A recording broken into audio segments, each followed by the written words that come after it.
Hey everyone, Michael Shermer here. This is a special solo commentary episode of the show, which I plan on doing once a week from now on, along with the other 2 episodes with guests. These will vary in length from short op-eds of maybe 5 to 10 minutes to longer analytical dives into certain topics, like half an hour or longer. This is one of the latter. It's called Madness, M-A-D, all caps-ness, on the threat of nuclear annihilation and what to do about it.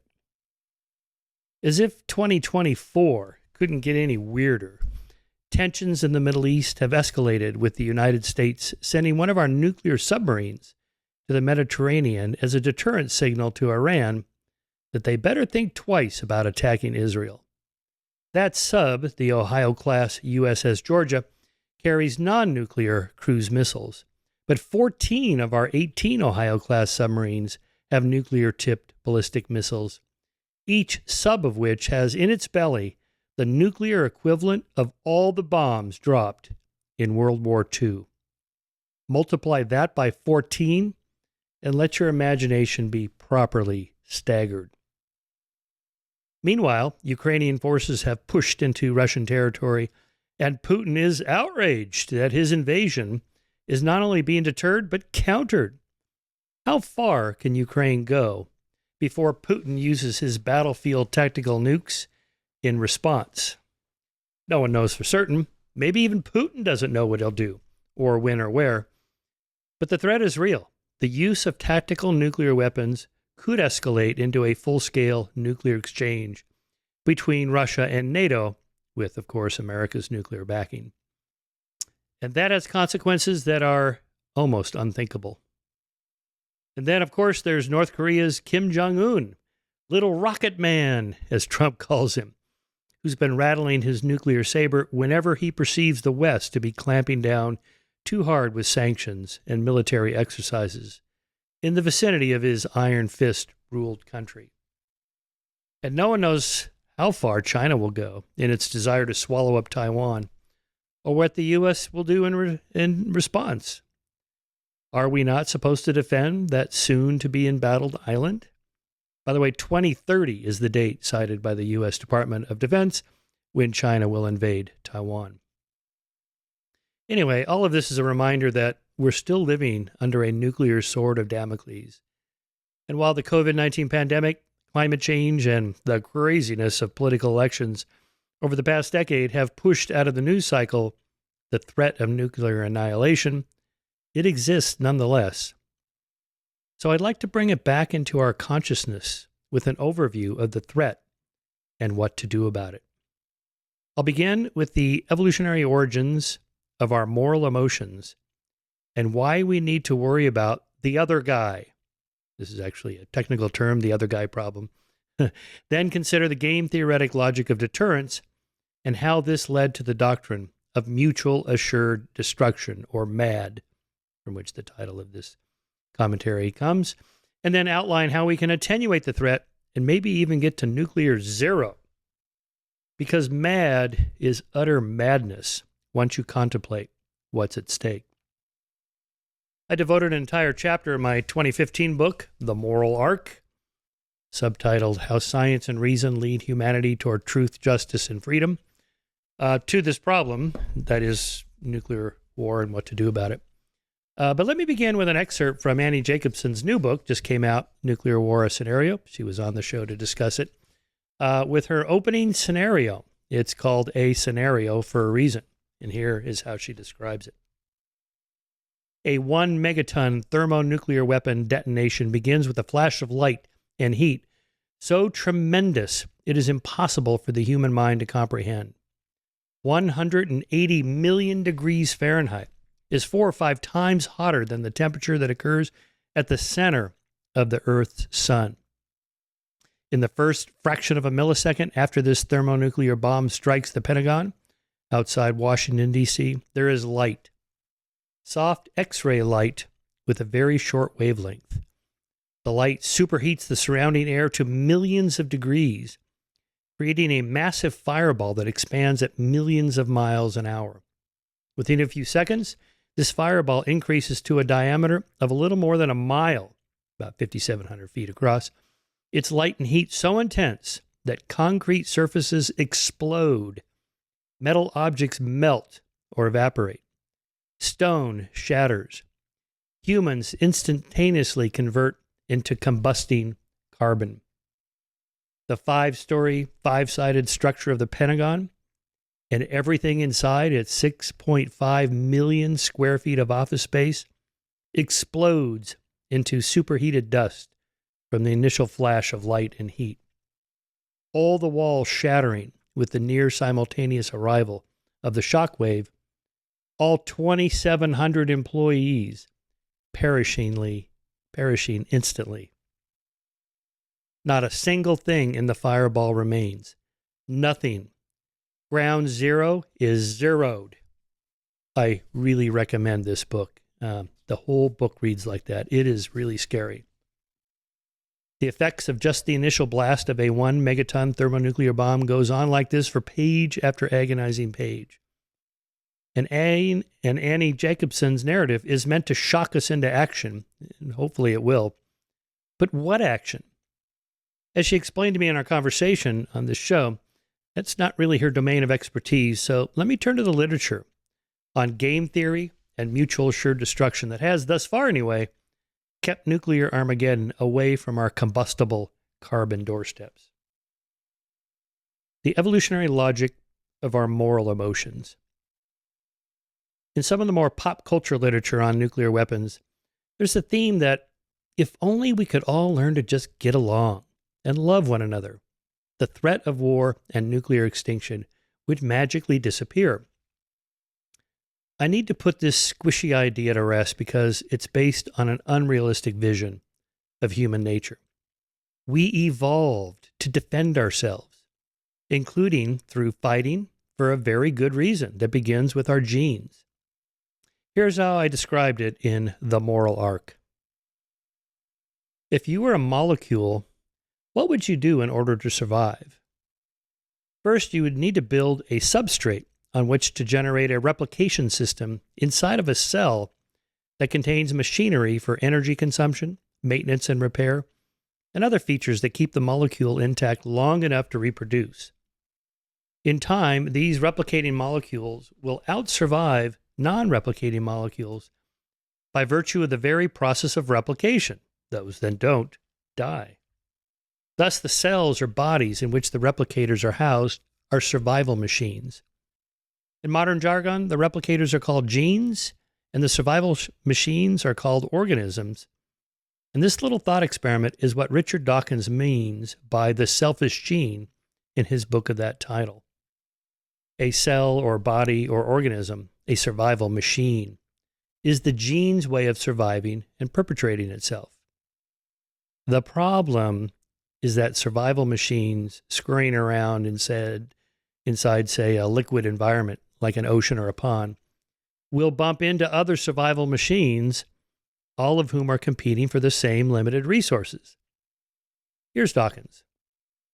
Quote, to a survival machine, another survival machine, which is not its own child or another close relative, is part of its environment, like a rock or a river or a lump of food. But there's a difference between a survival machine and a rock. A survival machine is inclined to hit back if exploited. This is because it too is a machine that holds its immortal genes in trust for the future, and it too will stop at nothing to preserve them. Thus, natural selection favors genes that control their survival machines in such a way that they make the best use of their environment. This includes making the best use of other survival machines, both of the same and different species. A close quote on Dawkins there. So, survival machines could easily evolve to be completely selfish and self-centered. But there's something that keeps their pure selfishness in check, and that is the fact that other survival machines are inclined to hit back if attacked, to retaliate if exploited, or attempt to use or abuse other survival machines first. So in this way, survival machines develop networks of relationships that lead to interactions with one another that, in addition to being neutral, may be helpful or hurtful. In a social species such as ours, sometimes the most selfish thing you can do to help yourself is to help others who will pay you back in kind. Not necessarily out of some nebulous notion of altruism in the squishy woo-woo sense, but because it pays to help others. But if you're too selfless, you risk being exploited by others, so it's a trade-off, depending on what others do. And this brings us to the game theoretic logic of moral dilemmas. It's game theory here. I'll give you a little tutorial on this subject because it applies to where we're going with the logic of madness. The logic of our moral emotions has been worked out by game theorists in the prisoner's dilemma paradigm. Here's the scenario. You and your partner are arrested for a crime, and you're held incommunicado in separate prison cells. Neither of you wants to confess or rat on the other, but the DA gives each of you the following options. 1. If you confess, but the other prisoner does not, you go free, and he gets 3 years in jail. If the other prisoner confesses and you do not, you get 3 years in the slammer, and he goes free. Number 3. If you both confess, you each get 2 years. And number 4, if you both remain silent, you each get 1 year. With these outcomes, the logical choice is to defect and betray your partner. Why? Consider the choices from the first prisoner's point of view. The only thing the first prisoner cannot control about the outcome is the second prisoner's choice. So suppose the second prisoner remains silent. Then the first prisoner earns the temptation payoff, as it's called, 0 years in jail, by confessing, but gets a year in jail, the high payoff, by remaining silent. The better outcome in this case for the first prisoner is to confess. But suppose, instead, that the second prisoner confesses. Then, once again, the first prisoner is better off confessing, that's the low payoff, or 2 years in jail, than remaining silent, that's the sucker payoff, or 3 years in jail. Because the circumstances from the second prisoner's point of view are entirely symmetrical to the ones described for the first, each prisoner is better off confessing no matter what the other prisoner decides to do. Okay, this game theory model has been applied in real-world experiments with real people. And when real people play the game, just once, or for a fixed number of rounds, without being allowed to communicate, defection by confessing is the common strategy. But when people play the game for an unknown number of rounds, the most common strategy is what's called tit for tat. Cooperate first, then do whatever the other guy does. Even more mutual cooperation can emerge in a many persons prisoner's dilemma, provided the players are allowed to play enough repeated rounds to establish mutual trust. But research shows that once defection happens, it cascades throughout the game. Okay, you see where I'm going with this. In game theory, if no player has anything to gain by unilaterally changing strategies, the game is said to be in a Nash equilibrium, after the mathematician John Forbes Nash, Jr., who was portrayed in the film A Beautiful Mind. Nash won the Nobel Prize for this work, by the way. In the second scenario, the one that leads to a stable Nash equilibrium, players must not feel like suckers for following the rules. Giving players the chance to communicate before they play the game is the most effective way to increase their cooperation. In other words, to sum up, many trials, you don't know when the game's going to end, and lots of openness for communications to cut a deal, to be cooperative rather than defective. Okay, let's apply this to the evolutionary logic of deterrence. In game theoretic models of international relations, where all this theory has been applied, the other player is another nation state. And if they have nuclear weapons, and so do you, it can lead to an arms race, resulting in something like a Nash equilibrium, such as the one that kept the U.S. and the USSR in a Cold War nuclear freeze, called a balance of terror, or, as we're using it here, mutual assured destruction, MAD, for 3/4 of a century. Let's look at how this worked with an aim toward reducing the risks of nuclear war. Popular films such as Failsafe and especially Dr. Strangelove, one of my favorite films, reinforce the counterpoint to deterrence, namely that one slip-up or false positive identification leading to a counterstrike, or a madman obsessed with precious bodily fluids, more on that in a minute from the film, could lead to nuclear Armageddon. It hasn't happened yet. MAD has worked because we're in something of a Nash equilibrium, in which neither side has anything to gain by initiating a first strike against the other. Why? Because the retaliatory capability of both is such that a first strike would most likely lead to the utter annihilation of both countries, along with most of the rest of the world. Here's how the Secretary of Defense under Kennedy, Robert S. McNamara, described it. Quote, "It's not mad. Mutual assured destruction is the foundation of deterrence. Nuclear weapons have no military utility whatsoever, excepting only to deter one's opponent from their use, which means you should never, never, never initiate their use against a nuclear-equipped opponent. If you do, it's suicide." Close quote from McNamara. The logic of deterrence was first articulated in 1946 by the American military strategist Bernard Brodie in his appropriately titled book, The Absolute Weapon, Atomic Power and World Order, in which he noted the break in history that atomic weapons brought with their development. Here's Brodie, quote, "Thus far, the chief purpose of our military establishment has been to win wars. From now on, its chief purpose must be to avert them. It can have almost no other purpose." As Peter Sellers' character in Dr. Strangelove explained in Stanley Kubrick's classic Cold War film, in the now famous war room scene where fighting is not allowed, quote, "Deterrence is the art of producing in the mind of the enemy the fear to attack. Such enemy, of course, must know that you have at the ready such destructive devices, and that is why the whole point of a doomsday machine is lost if you keep it a secret." I can't quite do Sellers' voice for Dr. Strangelove, but you really got to watch the film. Dr. Strangelove was a black comedy that parodied MAD by showing what can happen when things go terribly wrong.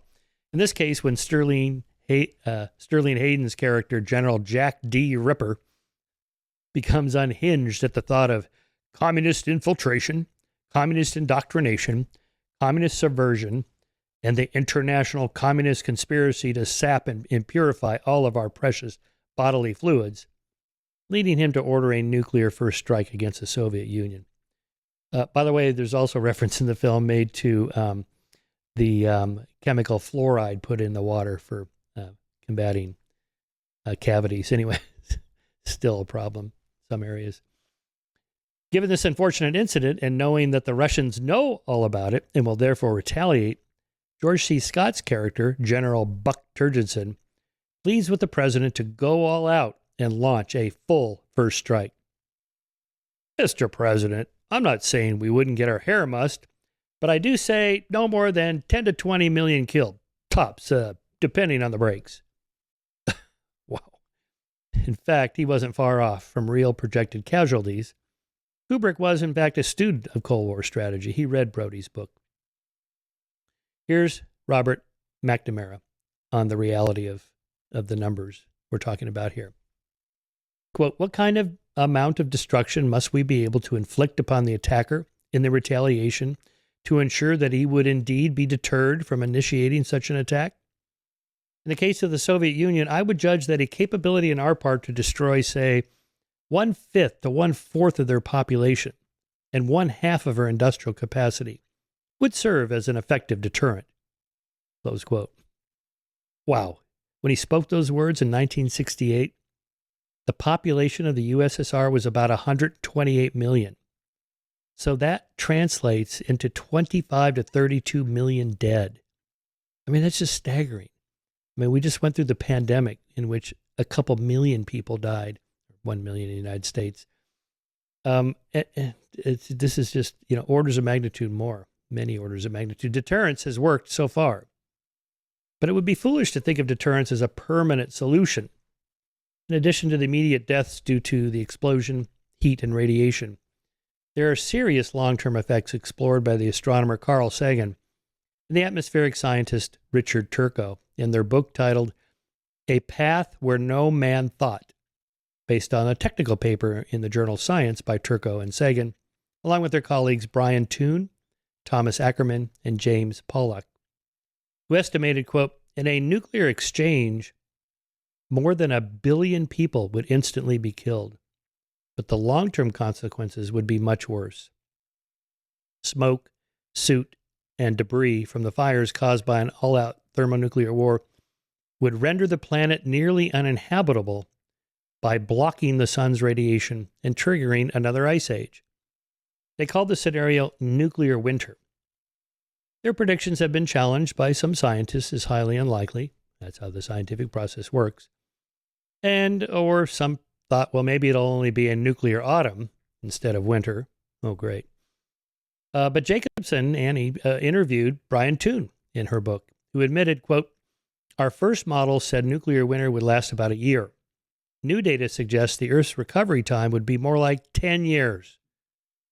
Oh, boy. Regardless of the details of that particular debate, in their book, Sagan and Turco outlined a realistic proposal to reduce the world's nuclear stockpile to a level of minimum sufficiency deterrence, MSD, minimum sufficiency deterrence, that is large enough to deter a nuclear first strike, but small enough so that if a slip-up or madman detonated a weapon, it would not result in an all-out nuclear winter. Since the end of the Cold War, it has become strategically less necessary and economically less desirable to retain so many nuclear weapons, resulting in a dramatic decline in stockpiles from a peak in the mid-1980s of around 70,000 nuclear weapons to around 12,500 total nuclear warheads today. It's still a long way from the figure of about 1,000 weapons that Sagan and Turco estimated for MSD. So now I'll consider how to make further progress away from the madness of deterrence. Okay, when I was researching the moral arc, I took a course at Claremont Graduate University called Perspectives on War and Peace, taught by the political scientist Jacek Kugler. It was very interesting, all the different aspects of war, how social scientists study the problem, not historians. Anyway, I asked him, could we ever get to nuclear zero? That is, no nuclear weapons anywhere in the world? His answer was no. That was kind of discouraging, and he gave me 7 reasons, which I explore in the book. I list them all there. I'll just give you the short list here of what he told me. 1, credible deterrence among nations that trust each other is stable and predictable. It is a Nash equilibrium. It works. Number 2, unstable and unpredictable states like North Korea require the threat of retaliation. Number 3, there's rogue states such as Iran who need the threat of retaliation because they threaten to join the nuclear club, but are not keen on joining the club of nations that respect the international order. 4, states waging conventional wars that might escalate using weapons of mass destruction also require the threat of retaliation to keep them in check. 5, non-state entities such as terrorist groups that we either do not trust or not know enough about also require the threat of retaliation. Number 6, there may be a taboo against using nuclear weapons, but there's no taboo against owning them, and there's good logical reasons why some countries want to own them, and therefore we have to have them. This is, again, what's called the security dilemma or the other guy problem, sometimes the Hobbesian trap. And number 7, the nuclear genie of how to make an atomic bomb is out of the bottle. You can find it online. Not easy to do, but there. So there'll always be the chance that other nations or terrorists will obtain nuclear weapons and thereby destabilizing deterrence as well as increase the probability of an accidental detonation. So Kugler told me he thought we could get to regional zero, not global zero, but regional zero. That is nuclear-free zones, places like South America and Australia, provided the major global nuclear powers, like the United States, Russia, China, and perhaps the EU and India, provide a secure non-veto response to any preemptive use of nuclear weapons by potential rogue states or terrorist groups. But because of the trust problem, he says global zero is unattainable. Kugler worries that a Middle East nuclear exchange or a nuclear terrorist attack on Israel is likely if current conditions persist. He told me that in, 2014. So far, so good, but as I mentioned earlier, still tensions in the Middle East. Or that fissile material may be or become available in the black market at a price that rogue states and terrorists can afford. It's encouraging that they haven't done that yet, but you never know. According to a report published by the Global Zero U.S. Nuclear Policy Commission, chaired by the former Joint Chiefs of Staff General James E. Cartwright, the U.S. and Russia could maintain deterrence and still reduce their nuclear arsenals to 900 weapons each, ensuring that only half deploy at any one time, and all within a 24 to 72-hour launch lag times to allow for fail-safe measures to prevent accidental strikes. Get on the phone and find out if it's a real attack. The Global Zero Plan was endorsed by such political leaders as President Barack Obama. He won the Nobel Prize for that. President Dmitry Medvedev, Prime Minister David Cameron, and UN Secretary General Ban Ki-moon. And I should note, it's interesting and notable that of the 194 countries in the world, only 9 have nuclear weapons. That means 185 countries, 95%, manage just fine without nukes. Some may want them, but can't afford to produce the fissile and other materials. But it's noteworthy that since 1964, more nations have started and abandoned nuclear weapons programs than started and completing them. Seriously, this includes Italy, West Germany, Switzerland, Sweden, Australia, South Korea, Taiwan, Brazil, Iraq, Algeria, Romania, South Africa, and Libya. There's many good reasons not to own nuclear weapons, one of which is that they're expensive. During the Cold War, the United States and USSR spent an almost unfathomable $5.5 trillion to build 125,000 nuclear weapons. And the U.S. still spends $35 billion a year on its nuclear program. And that was in 2015 dollars, so probably double that by now. And you know who was concerned about the cost and deadliness of nuclear weapons? None other than the original Cold Warrior himself, the cowboy president, Ronald Reagan. Yeah. He called for, quote, the abolishment of all nuclear weapons. Seriously. According to Jack Matlock, the U.S. ambassador to the Soviet Union in the 1980s, President Reagan considered nuclear weapons to be, quote, totally irrational, totally inhumane, good for nothing but killing, possibly destructive of life on Earth and civilization, close quote.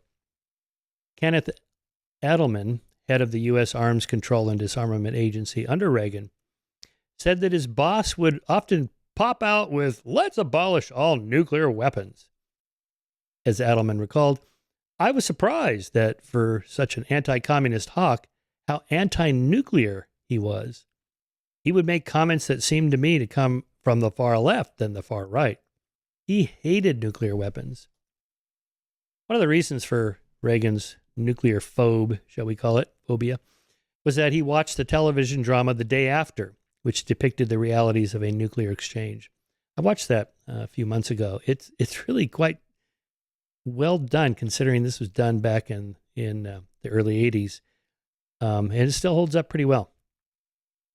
So there you go, a television actor president whose head was turned by a television show. Here's how Matlock paraphrased what Reagan told him on the matter. Quote, how can you tell me, the President of the United States, that the only way I can defend my people is by threatening other people and maybe civilization itself? That's unacceptable. Not everyone was on board with Reagan's vision of a nuclear-free world. Reagan's Secretary of State George Shultz recalled an incident in which he got handbagged by the British Prime Minister Margaret Thatcher when she found out that his boss suggested to the Soviet Premier Mikhail Gorbachev that they abolish nuclear weapons. This is such a great exchange. So here is Schultz talking about this incident. When we came back from Reykjavik, this was the 1986 U.S.-Soviet summit, with an agreement that it was desirable to get rid of all nuclear weapons, she, Margaret Thatcher, came over to Washington and I was summoned to the British Embassy. It was then that I discovered the meaning of the British expression to be handbagged, as in slapped on the side of your head with a handbag. She said, George, how can you sit there and allow the president to agree to abolish nuclear weapons? To which I said, Margaret, he's the president. She replied, but you're supposed to be the one with the feet on the ground. My answer was, but Margaret, I agreed with him. Subsequently, not only did George Shultz become a nuclear abolitionist, but so too did his Cold War colleague, Secretaries of State Henry Kissinger and Sam Nunn, and Senator William Perry. Yeah, Shultz, Kissinger, Nunn, and Perry. The four of them went on to record calling for a world free of nuclear weapons, and of all places, the Wall Street Journal. Remember when that op-ed came out, it was like, whoa. There and elsewhere, they outlined the realpolitik difficulties of achieving nuclear zero, which they equated to climbing a mountain. Quote, from the vantage point of our troubled world today, we can't even see the top of the mountain. And it's tempting and easy to say, we can't get there from here. But the risks from continuing to go down the mountain or standing pat are too real to ignore. We must chart a course to higher ground where the mountaintop becomes more visible. Close quote. Okay, how do we get there? Is there a path to nuclear zero? There is. There are nonprofit organizations that work on this problem. There's lots of scholars that work on it, political scientists, historians. It's a difficult and complex puzzle, though. And I've read most of this literature.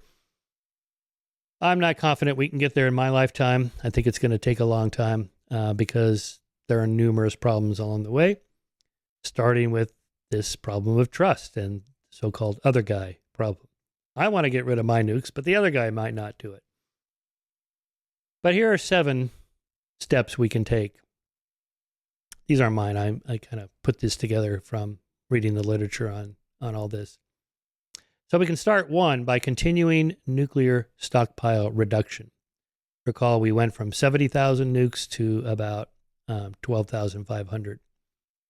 So we could continue that trend, maybe try to get down to 1,000 or so, or maybe that 900 magic figure by 2050 or maybe 2100. The idea being, again, to get to the point where you have minimum sufficiency deterrence to keep the peace among nuclear states. And yet, if there's a mistake or a bad man, a nuclear war will not result in the annihilation of civilization through a nuclear winter. The Global Zero campaign calls for, quote, the phased, verified, proportional reduction of all nuclear arsenals to 0 total warheads by 2030.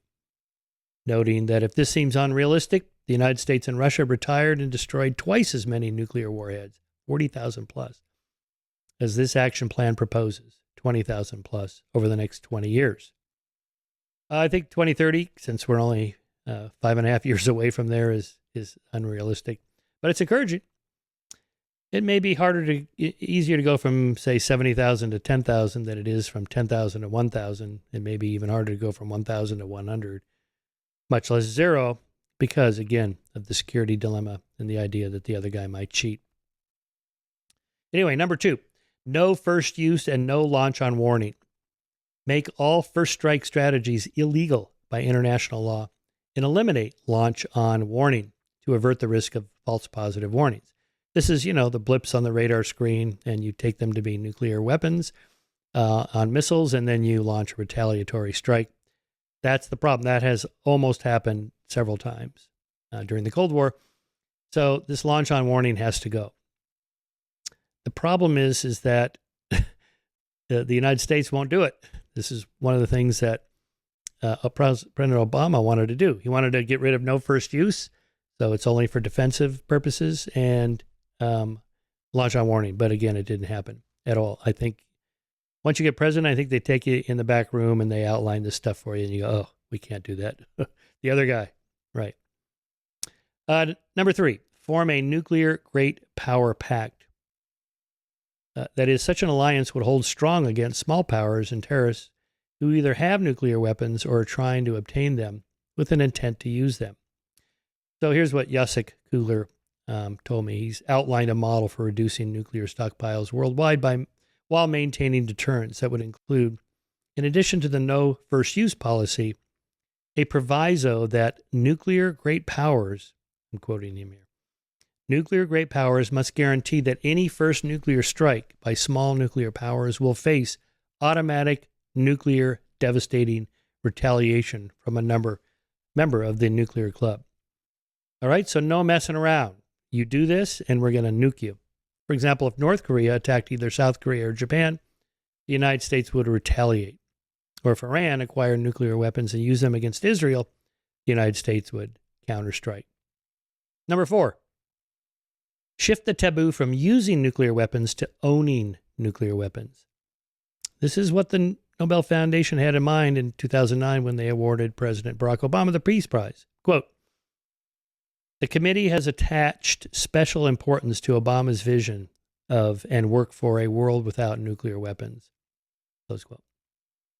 Taboos are effective psychological mechanisms for deterring all sorts of human behaviors, and they worked well in keeping poison gas from being used in the Second World War, although other states, England and Germany, have used them at other times, like in the First World War, and sometimes even on their own people, Saddam Hussein on the Kurds in Iraq, for example, and I should note, Hitler on the Jews in World War II. But across the board and over time, the taboo against using chemical and biological weapons has grown stronger, and their use is considered by most nations and international law to be a crime against humanity. In fact, it was one of the crimes for which Saddam Hussein was hanged, although the taboo was not instantaneous. So there are social scientists who study the origins of taboos across the board throughout the human life and condition, one of which was Nina Tannenwald, a political scientist who wrote a book about the origin of the nuclear taboo, the use of nuclear weapons, that is, the taboo against this use, who points out that throughout the 1950s, everyone accepted nuclear weapons as conventional and articulated, quote, a view with a long tradition in the history of weapons and warfare. A weapon once introduced inevitably becomes a widely accepted as legitimate. But that didn't happen. Instead, nuclear weapons have come to be defined as abhorrent and unacceptable weapons of mass destruction with a taboo on their use. The taboo is associated with a widespread revulsion toward nuclear weapons and broadly held inhibitions on their use. And that's Tannenwald. The psychology behind the taboo, she explores in her book, against chemical and biological weapons transfers readily to that of nuclear weapons. Deadly heat and radiation, like poison gas and lethal diseases, are invisible killers that are indiscriminate in the carnage they wreak. This is a psychological break from traditional warfare between two armies bearing spears, swords, firearms, grenades, or even cannons and rocket launchers. The moral emotion of moralistic punishment that evolved to deter free riders and bullies brings no satisfaction if one's enemy simply disappears in a white flash on some other continent. Also, she explores this theme, which is really interesting. The revulsion people feel toward nuclear weapons may be linked in the brain to the emotion of disgust that psychologists have identified as being associated with invisible disease contagions, like toxic poisons and revolting materials like vomit and feces that carry them, these diseases. And those reactions evolved in order to direct organisms away from these substances for survival reasons. And I think this probably also goes a long way to explaining why people don't like the idea of nuclear energy. The radiation is invisible. Can't see it, taste it, smell it, and so on.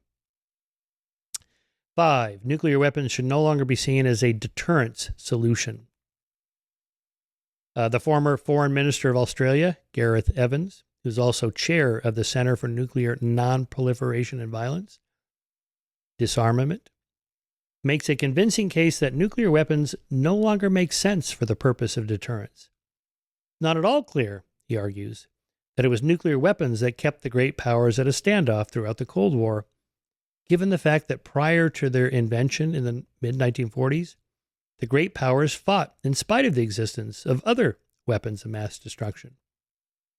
Here's Evans, quote, concern about being on the receiving end of the extreme destructive power of nuclear weapons may simply be not in itself as decisive for decision makers as usually presumed. Instead, the long peace since 1945 may be the result of a realization, after the experience of World War II and in the light of all the rapid technological advances that followed it, that the damage would be inflicted by any war would be unbelievably horrific and far outweighing in today's economically independent world any conceivable benefit to be derived. Number 6, reduce spending on nuclear weapons and research. Nuclear weapons are indefensibly costly, which we just went through some of the numbers. Estimates coming in at over $100 billion a year for maintenance by the 9 nuclear states, and $1 trillion projected over the next decade. $1 trillion. Just for deterrence. There's got to be a better way. Okay, we're outlining it here. Building budgets now that wind down monies allocated for all nuclear weapons-related agencies over the next 20 years will drive nations to consider other solutions to the problems that nuclear weapons have historically been created to solve. And number 7, revise 20th century nuclear plans and policies for the 21st century. Yeah, remember I mentioned Shultz, Perry, Kissinger, and Nunn in their World Free of Nuclear Weapons manifesto published in the Wall Street Journal, have proposed that we discard any existing operational plans for massive attacks that still remain from the Cold War days. They continue that we should increase the warning and decision times for the launch of all nuclear-armed ballistic missiles, thereby reducing the risks of accidental or unauthorized attacks. As Annie Jacobson shows in her book, I mean, it's really minutes. There's no days and weeks and months like in World War I or even World War II. It is minutes, depending on where the launch comes from. That we undertake negotiations toward developing cooperative multilateral ballistic missile defense and early warning systems. And finally, dramatically accelerate work to provide the highest possible standards of security for nuclear weapons, to prevent terrorists from acquiring a nuclear bomb or the fissile material. So this is what I'm calling now minimally dangerous pathway to zero. People like these kinds of phrases in this business. With nuclear weapons, there's no easy way out of the game theoretic security dilemma, the other guy problem. Even though Reagan said he wanted to get to zero, in Iceland, he refused offers from Gorbachev to reduce nuclear weapons drastically, precisely because he did not trust the Russians and was only willing to trust and verify, which is really a form of distrust. I'm hopeful that we could get to zero before we annihilate ourselves, but it's going to be a long road to hoe. One place to begin is to apply the principle of interchangeable perspectives. How would the other guy feel if we did this to him? How would I feel if they did this to me? When negotiating, for example, the spin down of arms. Here's Gareth Evans from Australia again. In each case, the key to progress, as in all diplomacy, is to try to understand the interests and perspectives of the other side and to find ways of accommodating them by all means short of putting at real risk genuinely vital interests of one's own. There are dozens of such scenarios that are played out in the search of what, in the spirit of creative acronyms so common in the field, I'm calling minimally dangerous pathway to zero, MDPZ, minimally dangerous pathway to zero. That is, reduce the number, keep the deterrence up low enough that we don't end up with nuclear winter. And it's a start to extricate ourselves from this problem, this madness. All right. Thank you for listening. If you found this commentary useful, important, or interesting, please share it on social media and among your friends and colleagues. Subscribe to my YouTube channel or on Spotify or Apple or wherever you get your podcasts. And if you support our work, please go to skeptic.com/donate and make a tax-deductible donation. All right. Thanks for listening. This has been Michael Shermer.